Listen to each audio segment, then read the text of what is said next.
people need this reminder. It's not just your steroid ointment or getting surgery. There's so many different things that you can do for yourself.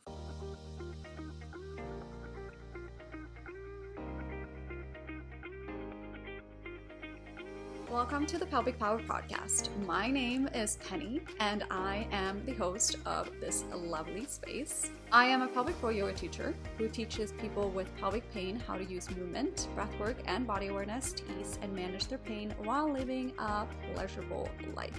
In this space, we'll be talking about all things taboo because we love it, and how to support your lovely pelvis and your lovely self on this journey that you are on. I am very happy that you are here, and I hope that you enjoy this episode.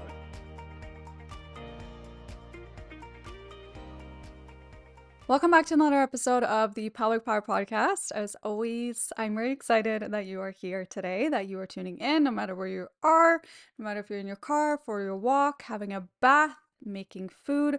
I'm just very excited that you are here today. It's been a hot minute since I recorded a solo podcast episode. It's actually been quite some time. I haven't recorded a solo episode before since before I left for Sweden. So I haven't spoken to you since then. We had some really great guests come on the podcast, really amazing conversations, and I'm so grateful that they were here, and I'm so grateful to hear from you what you have learned from these podcast episodes. And if there are any other guests that you want to see on the podcast, please let me know, because I love to have these conversations with these amazing women. So yeah, let me know if you know anyone that you want to listen to, that you want to learn more about, that you want to invite on to the podcast. Let me know. Anyway, so I got Tay this tunnel so I can keep her on the balcony. And she just climbed into the tunnel very aggressively. She's obsessed with this tunnel, and I love that for her, because then I can like enclose her and have her on the balcony, which I'm very excited about, because my intrusive thoughts, I live on the 13th floor. My intrusive thoughts have been taken over a little bit when it comes to my cat. I love being on my balcony. If you've been around for a while, you know this. You see me post about it on my social media last summer, and I can't wait to spend more time on my balcony. But I also know as soon as I open the door to the balcony, Tay's like, okay, let's go. And I'm like, no, you're not going to go out there. So I got her this cute little tunnel. So I went to Sweden, which was great. It was nice to see my family, but it was also really nice to realize that Canada is actually my home now. It's nice to understand that I am creating my own life and how I want to live my life. So it was really nice to see my family, to go back, eat all the candy, eat all the lovely treats, all the food that I really enjoy about Sweden. But then also to come back to Canada and just go back to my life, go back to teaching, hang out with my chosen family here in Canada. So I'm excited to be back. But it's been about a month and a half since I had my surgery, and I know that we're patiently waiting for an update. I've masturbated twice. Whoop whoop. Let's give that a win. The first time I tried to masturbate, I couldn't get the pinnacle, if you know what I'm saying.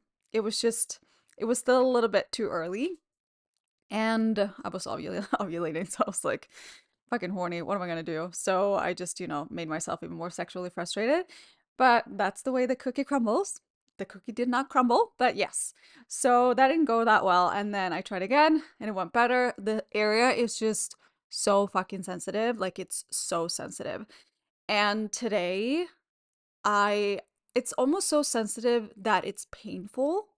Because like my clitoris is more exposed. Like, I can see it. It's really cool. I can see my clitoris. It's very exposed, and just to the touch is super sensitive, because I used to have skin covering a part of it, right? So now it's super sensitive, and I can definitely feel if my pH is a little bit off. I can like feel that in my clitoris, because it's kind of like it kind of feels like, when your pH is a little bit off and your vagina just feels a little bit sour, and then if you live with sclerosis, that's just gets a little bit annoyed. That's what's happening right now around my clitoris today. But also, I haven't had the best sleep since I got back home, because I left Tay for 2 weeks and she has just been whining, constantly whining. She also has a little ear infection, my little baby. But she's been whining. She's been waking me up early in the morning, in the middle of the night. So I haven't been sleeping the best, and I know that that impacts everything that's going on in my body too. And I'm about to get my period too. So there's just a lot of things piling up right now, but mentally I'm feeling really strong mentally. So I'm happy about that. But I'm seeing my gynecologist on the 15th. So then I will get a little bit more of an update. I haven't seen her since my surgery just to see how things are looking down there because obviously she's the professional here and she can tell me what she sees. And then I will give you an update too. But I'm very excited. And last time I masturbated. So yeah, I tried masturbated twice. This is the space of there's no TMI. Like, if you know me, you know me. If you've been in my pelvic floor yoga classes, we talk about freaking everything. So this is no TMI at all. For me personally, this might be TMI for some of you. But once I finished masturbating, I was like, I gotta find someone to have sex with now. I want to try this out. I want to try it out because I want to see how it goes. But we'll see. We'll see. I'm not dating right now. I'm still trying to heal a little bit more just to get to know my body a little bit more, self too. So we're taking it step by step. Anyway, on to the podcast episode for the day. When I got back from Sweden, I felt really dysregulated in my body and my being. I obviously I had surgery and then I went to see my family. It was just a lot. There was a lot of emotions and I didn't really prioritize myself, my health, my body in the way that I usually do and I was just feeling really low. Honestly, after the surgery, if you listen to the episode, you can definitely hear when I was editing that episode later, I was like, I sound really low. Like I had a really hard time talking because I was just really low mentally. And I'm not used to being at home that much and just taking time off. Like I'm a very active person. So coming home, I was just really struggling with being in my body and feeling a little bit, agitated in my body, not feeling like myself. I'd eaten so much food that I don't usually eat. And it was just hard to like get back from that. So I was like, I asked myself, okay, how can I return to a state of where I feel more like my most glorious self, where I feel like I can show up for myself more and also feel better in my body. So there were a couple of things that I did. I started drinking more water. I didn't drink as much water when I was back home. I don't know why. I just didn't. I didn't like the water. When I say back home, I mean Sweden, but I also mean back home Canada. It's kind of weird, so just stay with me. When I was in Sweden, I didn't drink as much water because I didn't really like the water there. I drink a lot of water when I'm here, but also because I'm active and I have the reminder of like I'm teaching hot yoga, I need to drink water. But I just feel so much more fresh when I'm drinking a lot of water. So I got all my water uptake. And then I also started following the Pelvic Relief Bingo Card because it was such a small thing that I can do for myself, 1 to 2 squares every single day to just kind of like connect with myself and also show up for myself. So, one of the things on April's pelvic relief bingo card was noticing my jaw throughout the day. Am I clenching through the jaw, like going through the surgery, going to see my family? There was a lot of stress. How was that impacting my jaw? Because the jaw is connected to the pelvic floor. I have an episode on that as well. But the jaw is connected to the pelvic floor. And then pay attention to the jaw during the day and just like, okay, if I'm clenching my jaw, what am I noticing throughout my pelvic floor? Or, for example, start my morning with some really slow, just little sways from side to side as I meditate. Meditation can, meditation is such an incredible tool that you can use, but it can also be really hard to sit in stillness when you're feeling agitated or you're going through things and you don't want to sit in stillness. Meditation doesn't have to be in stillness, by the way. But I'm just saying, if you have a hard time staying in stillness, how can you find some small mindful movements for yourself as you are meditating? Like this morning, I was meditating and I just gave myself a hug and I just sat there and I swayed from side to side because that is stillness in itself. It's not just stillness in the body, but also stillness in the mind. But how can you let yourself be held? So I followed the pelvic relief the bingo card of that month. And I did some of the things on there. I got myself some flowers. I'm right before my period. I stepped into my luteal phase and I was just like, I'm not feeling the best today. I'm gonna go and get myself some flowers. And some people might be like, why is that on the pelvic relief bingo card? Because everything is connected. Okay, what brings you joy? What makes you feel a little bit sense of beauty in the world? How are you seeing the world? How are you perceiving the world? And how is that impacting your pain and your health? I think that is so important. And when it comes to conditions such as endometriosis or lichen sclerosis, where it's chronic and you don't really know what to do for yourself besides what the doctor's telling you, there's so many different things that you can do for yourself as well. It's funny, I hit record and Tay wants to do everything but sit still. It's like she doesn't want to. She was just in the closet. She loves this box that I have in there, but she doesn't just sleep in there. She sleeps in there, but she also tends to bite it. So there's like huge of teeny tiny or so many teeny tiny little pieces of paper box everywhere. And I just cut my finger on it trying to get out of there. She's like, no, I don't want to get out. I'm like, can you just rest a little bit for the next half an hour so I can do this with you because I want you to have my undivided attention. Anyway, so for example, I live with lichen sclerosis. And for me, it's more than just going to the gynecologist and be given a steroid ointment that I'm just slapping on 2, 3 times a week. How can I support myself even more in that? So, yes, buying the flowers, that might not make sense to some people, but to me it does. You're also so much more than just your physical pain. You have to tend to your nervous system and your relationships and the people that you surround yourself with, getting daylight. Like, there's so many different things that you can do for yourself. And this is what I live for. Like, I love looking at it and how am I supporting myself every day for my pain, for my health, so that I can feel better the next day. Because that also makes more life more fun. It romanticizes your life in how you're showing up for yourself. I didn't have the best sleep last night. I woke up around like 5:30 and she would not leave me alone. I'm like, okay, what can I do? Okay, the sun is rising around 6:10. I'm gonna go out for a walk. I'm gonna go out for a walk. So I've done 2 morning walks since I got back from Sweden because my hamstring has been feeling really good. So I did that this morning and that just sets me up for the day. And it doesn't have to be a long walk. Go outside, listen to a podcast, listen to the sound, watch the sounds around you, watch the light, watch the sunrise, watch the moon. I got this really great picture of the moon today. And that just sets me up for the day and how I'm showing up for myself and how I am supporting my body. So there's so many different things that you can do for yourself, and I keep reminding you of this because I feel like people need this reminder. It's not just your steroid ointment or getting surgery. There's so many different things that you can do for yourself.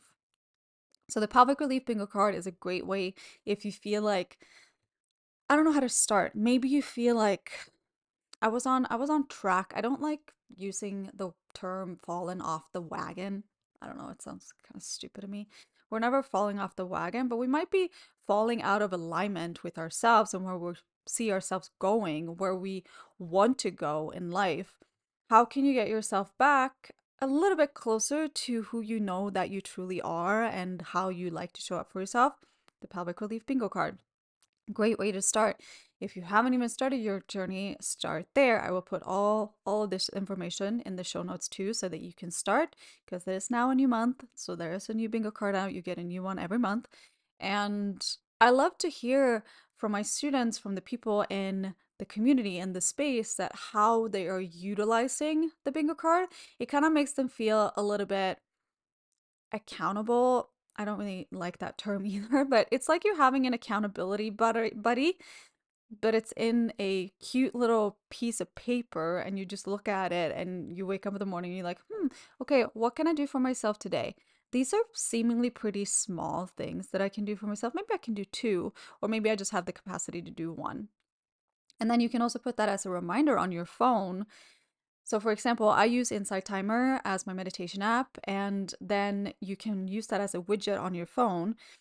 So, I have an affirmation every morning, but instead of the affirmation, you can put, okay, how often am I clenching my jaw today? Or reminder, soften your jaw, soften your pelvic floor. Just a little reminder for yourself that you see every time you look at your phone. So, when I'm teaching and I see my little widget, what do I have on it today? I will remember my inner wisdom. That's what I have today.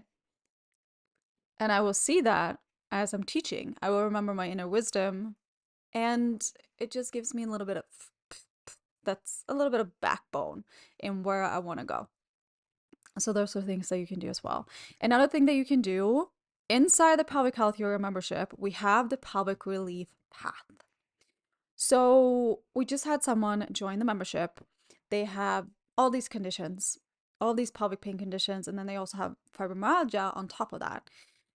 And they were saying that I find it really hard to invite in movement. However, I decided to start with the path. This is completely optional. You still have access to all of the classes that we have in the membership.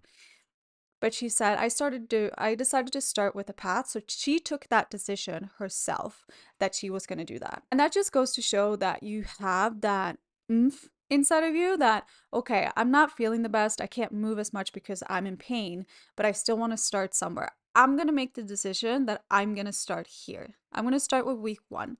So in the Pelvic Relief Path, you have 4 weeks where I guide you through sessions. So they already planned out for you. And they're smaller sessions, they're larger sessions. You don't have to do that all of them if you don't want to, but just getting started with the small things.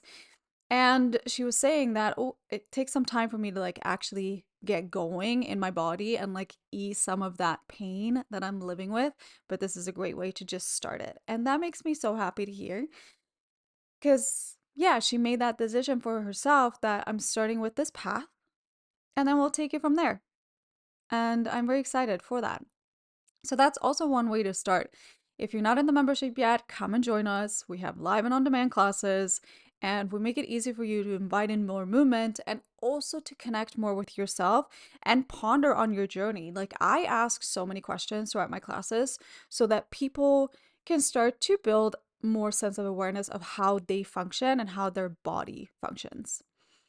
So there's so many different ways that a class can go about, but what are you learning about yourself along the way? It's more than just your physical body, but the information that you're gathering about yourself, how you're moving, where is there tightness, where is there softness? Do you find it hard to let go of tension in the jaw? Is that something that you're coming back to habitually? All that information is also something that you can take with you if you're going to see a physio, for example, if you're going to see an osteopath. Okay, you know what I learned? I learned that I'm really stiff in the left side of my rib cage, and I've noticed that my SI joint pain is only on my left side. Is there maybe a correlation there? Like, I find this to be so interesting. So, if you're not in the membership yet, come and join us. You can start with the Pelvic Relief Path. It's a 4-week journey and take it from there. I just find that when you have somewhere to start, whether that is the Pelvic Relief Bingo Card or the Pelvic Relief Path, it's kind of like someone's holding your hand along the way and you feel less lonely. You feel less lonely. You have someone there with you, even if I'm not physically there with you, but I'm setting out these guides for you to do so that you can feel more supported, so that you can learn more about your body, about yourself, so that you can release your pain. That's what we want. We want to live with less pain, but also feel a little bit more hopeful because those two are interconnected, but also at the same time, hope can carry you forward even when you live with pain. So it's super important to work on it all. It's super important. So if you feel like right now, I don't know where to start, I don't know what I'm doing for myself, I don't know how I'm going to move forward, where am I going to go? Go and download the Pelvic Relief Bingo Card. Come and join us in the Pelvic Health Yoga membership. I would love to connect with you in a live class. In a live class, we get to connect. I am creating sessions specifically for the people within these classes. Like I get to know all these people in these classes, so I know what you need to work on, where you need to go, how you want to feel. Because again, it's so much more than just physically, too. Healing in community, healing becomes easier when it's in community. It's harder to do it alone. You know what I'm saying? As much as I'm creating this space for people to come and join our live classes, it's also healing for me because I get to connect with everyone else and you get to make those connections with other people. Like some of these people I have never met. Some of them, I haven't met any of them. And they've been with me for years and I'm hosting a retreat in Greece this year. And I have people that are coming to that retreat. So I'm going to be seeing them for the first time. And I'm so excited and it's going to be so much fun. I'm just so excited. But I have never met these people, and they're like, you have your yogi family. You have a family that you get together with every week and you just chat. We chat about our personal lives and our stories and what we're going through. If we have grief, if we have loss, if we're going through an appointment that we find really hard, it's important to find community to have someone to share that with. So I really hope that you can join us in the Pelvic Health Hero membership. Now, on another note, this is coming back to the personal updates. I am going to start working with a naturopath. I haven't done that in a couple years. We're going to dive a little bit deeper into LS because that is actually one of her main focuses, vulvar conditions, vaginal conditions. So we're going to focus a little bit more on LS. Last time I saw a naturopath was because I couldn't sleep properly, and you also know that that impacts your pelvic pain. But I couldn't sleep properly. I was not sleeping well. Turns out I just needed to break up with my ex. That was what we needed. Now I'm just not sleeping well because I have a cat. But that's just a choice that I made. But now I'm seeing this naturopath for my myelitis sclerosis, mainly for my myelitis sclerosis. But my life has also shifted a lot and my health, and I'm lifting more, I'm more active. But she wants me to do a urine sample and a stool sample. And I've never done a stool sample before. And if you've seen on my story on my TikTok, I'm scared of poo. Like poo is scary, okay? Poo is scary. So I don't know how am I gonna be able to do this? I woke up this morning and I was like, oh, I'm gonna do the urine sample now. And I needed to pee so badly. And I'm standing there. I haven't prepped anything. I am not a type A person whatsoever. I've come to realize I'm kind of like a perfectionist when it comes to certain things, but not others. So it's like I need to pee. I'm jumping on my 2 feet and I'm like reading the instructions and I'm like, oh, I need to freeze something. I need to do that and this and that. And I'm not allowed to be on my period. I might get my period tomorrow, but hopefully I can pee before I get my period. But I'm reading it and I was like, oh, fuck this. I'm not going to do this today. I haven't even read the instructions for this stool sample yet because I am so scared. I'm terrified.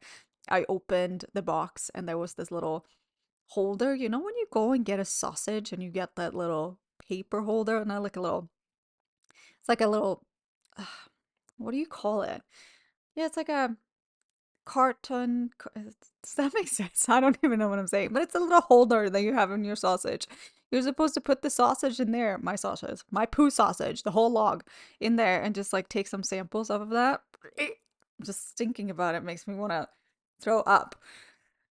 So wish me luck with that. We'll see how it goes. I will keep you posted.